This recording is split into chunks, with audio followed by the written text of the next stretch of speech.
Pero nos vamos a ir, si te parece, Ale, si vos Sí, estás de acuerdo. Nos vamos a claro. ir a la próxima nota. Vamos a hablar con Vicente Donato, director de la Fundación Observatorio PYME. ¿Qué tal, Vicente? ¿Cómo estás? Buenos días. Hola, buenos días, ¿cómo están? Muy bien, por suerte, todo bien.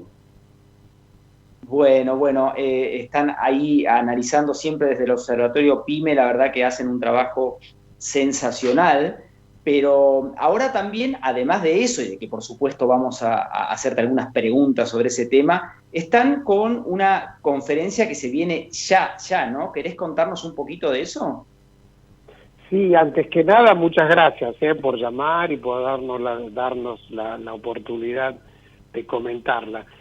Bueno, desde que comenzó el tema del COVID-19 y la declaración de la pandemia de la OMC, lo que la Fundación hizo es reconvertir todo su programa de investigación para investigar el impacto de la pandemia y de las medidas del gobierno sobre este sector empresarial que, como ustedes saben, ocupa el 70% de la mano de obra de Argentina y produce la mitad de la riqueza, es decir, no es un actor indiferente. Entonces, la Fundación, que desde siempre monitorea este sector, decidió desde marzo abocar con encuestas quincenales, mirar la evolución de este fenómeno. Y el martes vamos a presentar esta conferencia, vamos a presentar un poco, hay muchos informes, pero vamos a presentar una síntesis para el debate de varias personalidades que representan distintos puntos de vista, ¿no? En principio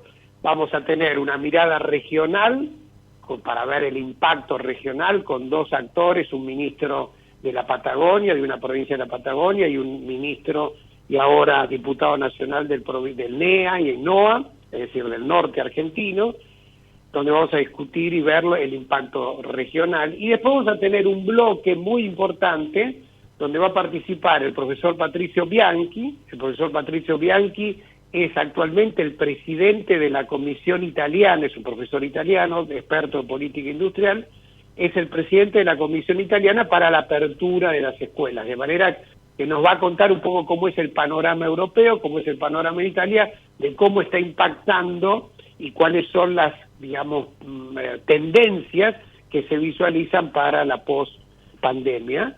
Y también en esa conversación va a participar el secretario de la pequeña y mediana empresa, Guillermo Bredis, que es el máximo responsable de las políticas para el sector, de alguna manera dándonos su visión de cómo está la situación actual, cuáles son los planes del gobierno y cómo ven la pospandemia. Todo esto en torno a los datos que la Fundación de alguna manera va a presentar, pero que de todas maneras después van a poder ser descargados, porque son muchos datos, muchos informes, mucha estadística, pero va a poder ser descargado, digamos, por las personas que se inscriban a la conferencia. Le vamos a mandar a cada uno de los inscriptos, por supuesto, el acceso para ver todas las carpetas, todos los estudios, ¿no? Bien, Vicente, Es un y poco la consignemos que síntesis. se va a llamar el desafío de las pymes. Es el martes próximo, 7 de julio a las 15 horas. Exacto, y es el desafío de las pymes y la visión de cuál pueden ser los principales desafíos hacia el futuro. Cuento tres, si tengo tiempo. ¿Tengo un minutito para contar? Por supuesto, sí. Bueno, tres, en práctica, vamos a hacer girar la discusión en torno, y va a haber muchos otros temas, pero tres aspectos principales. El primero es que hay muchas empresas pequeñas que no están logrando armar correctamente los protocolos sanitarios.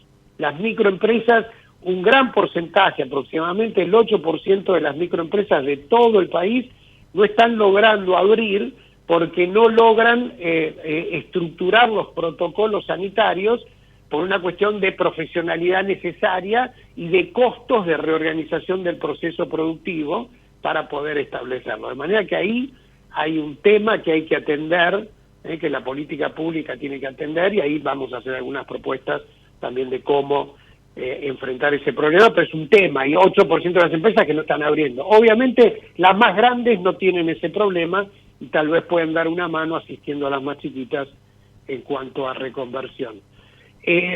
la reestructuración de los protocolos. El segundo punto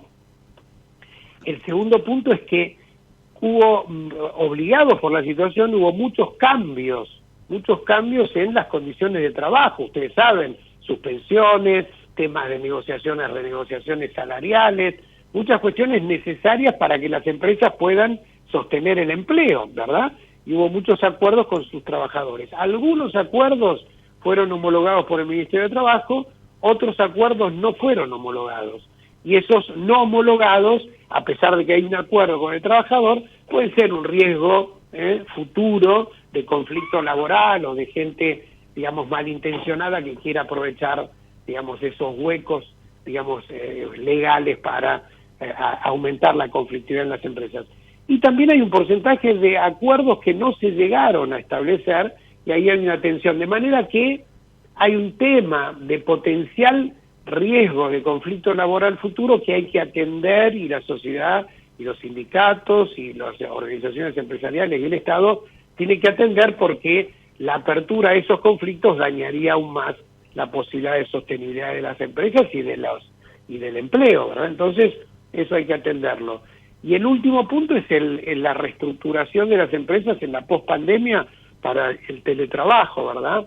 Es decir, muchos procesos que van a necesitar informatizarse, sobre todo porque no sabemos cuándo esto termina, ¿sí?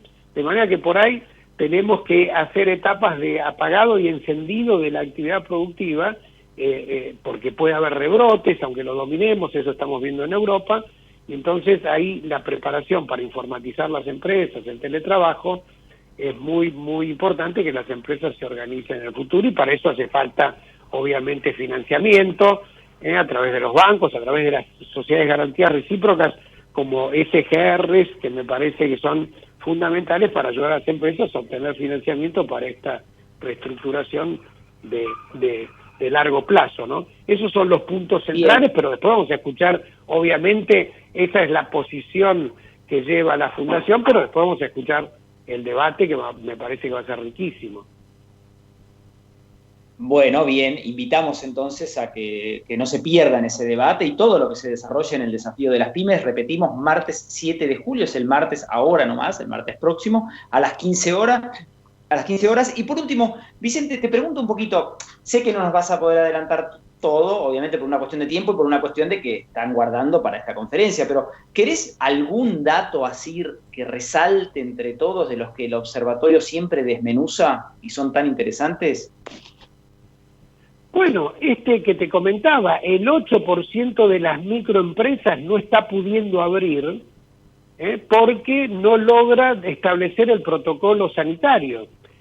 Y ese riesgo de no apertura está muy relacionado con el riesgo de cierre de las empresas.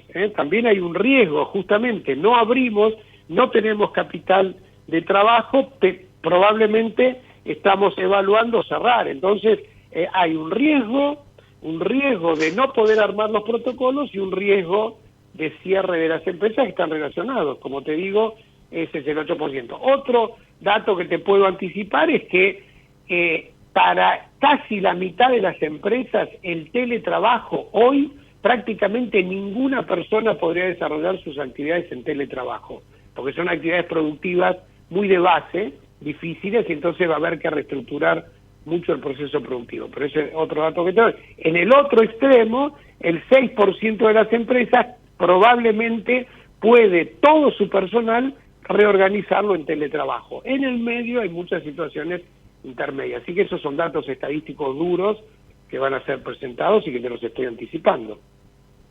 Bien, muchísimas gracias, Vicente, por anticiparnos esto, y estaremos atentos a lo que surja de la conferencia esta, el desafío de las pymes, del martes próximo a las 15 horas, porque seguramente va a salir algo muy, muy interesante de ahí sobre las pymes. Te agradecemos esta comunicación muchísimo. No, gracias a ustedes por llamarnos. Buenos días. Un abrazo. Fue Vicente Donato, director de la Fundación Observatorio PYME.